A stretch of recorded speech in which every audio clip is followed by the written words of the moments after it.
So I'm going to do one more cold start video on the engine that I've been putting together. Got down, it was 29 degrees when I got up this morning. You can still see the frost over there by the mailbox. In places where the sun is shining, you know, the frost is gone away, but you can see that everything when I got up this morning was covered in frost. When I put antifreeze in this engine last time, I think what I probably did is didn't the thermostat was probably closed, because I noticed I didn't get as much in here as I thought I should have. And then yesterday, after I ran it a while, I checked it and was able to get another gallon, and about 1.5 gallons in it. So I'm going to do the cold start again today.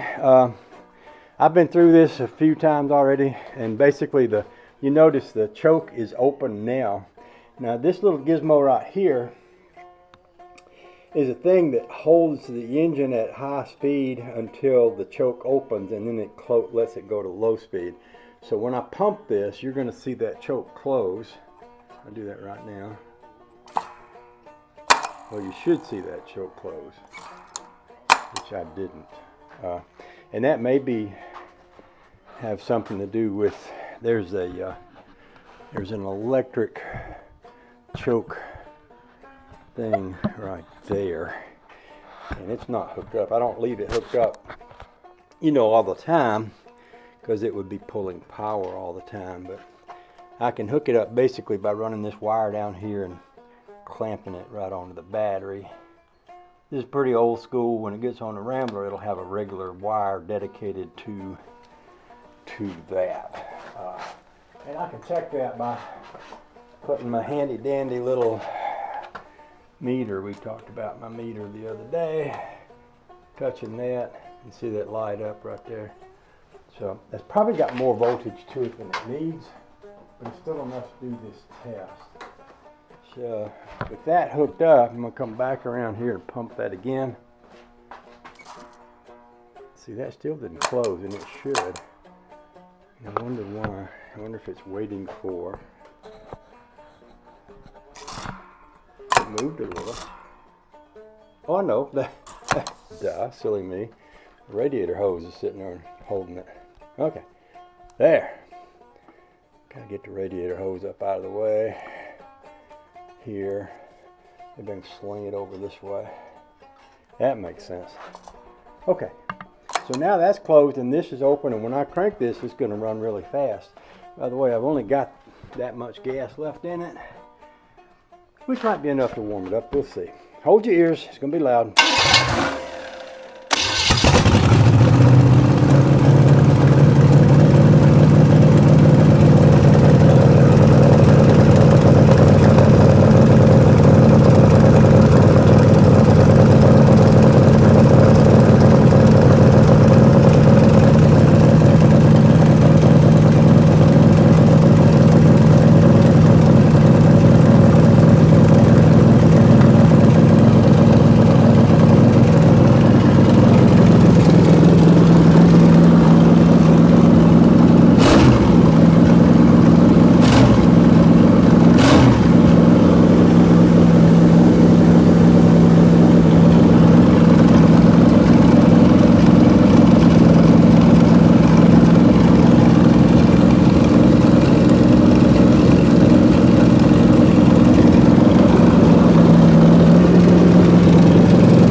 I like that it warmed up quicker than before. Obviously, it's going to do that if it's got fluid in it. And the thermostat did open because I've got a warm hose here. See, if that thermostat's closed, you won't have a just cold. This will be cold. And you can also tell if fluid's running through your heater hose by feeling it if it gets hot. I've got a little leak right there on the back of that thermostat cover, which would be fairly easy to address. What I don't like is this thing idles so fast when you first start it. And somebody told me, I was messing around doing this on the rat rod a year or two ago. Somebody said there's a high-speed idle adjustment, and there it is. There it is right there. You see that screw head right there? I was looking for it. So you see up under here? See, I just found what I was looking for. I see a screw head right there that I didn't see before. And that screw head is going to be what hits this arm. I should be able to back that screw head off and get this thing to idle slower when it cranks. That's a big deal. How do I get to that? Well, if I kick that all the way open, you can see it right there. You see that? It's down under that top screw. The one that's just below the spring is the idle screw. That bottom one is going to be the high-speed idle screw.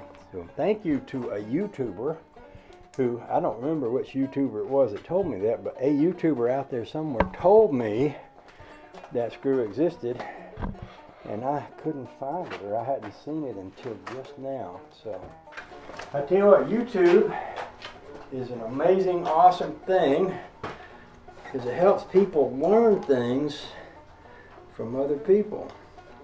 And you know, we live in a world where kindness and lovingness doesn't really make the news. But on YouTube, there's a lot of very loving and very kind people, and people who are willing to share their knowledge. Now I'm adjusting this down. And of course, I don't know how much to adjust it down because it's not cold, and I can't get that high speed idle when it's cold. So let's just restart this, just for fun. See, that may not be idling enough. Sometimes you have to get it to idle quickly to kick it into gear. And I'm also very close to being out of gas. It's surprising how much gas. I think I am out of gas. Let's just see if we can nurse her into a start here. I'll need to put gas on it before I do it again. And I will do it again. I'll keep doing this till I like her here.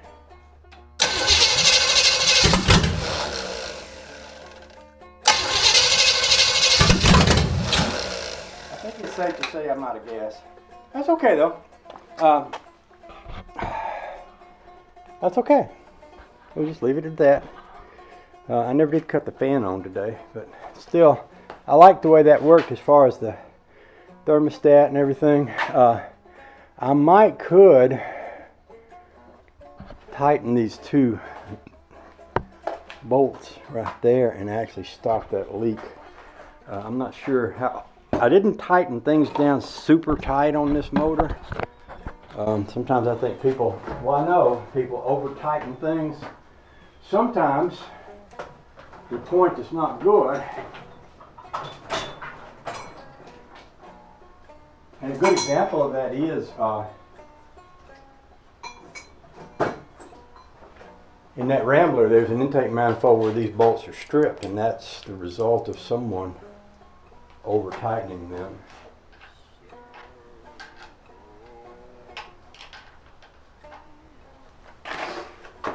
So I usually use a short and a smallish wrench when I'm tightening something like this, because I don't want to put too much. I don't want to over tighten it, especially that goes right into aluminum there. So I just want, that's pretty tight.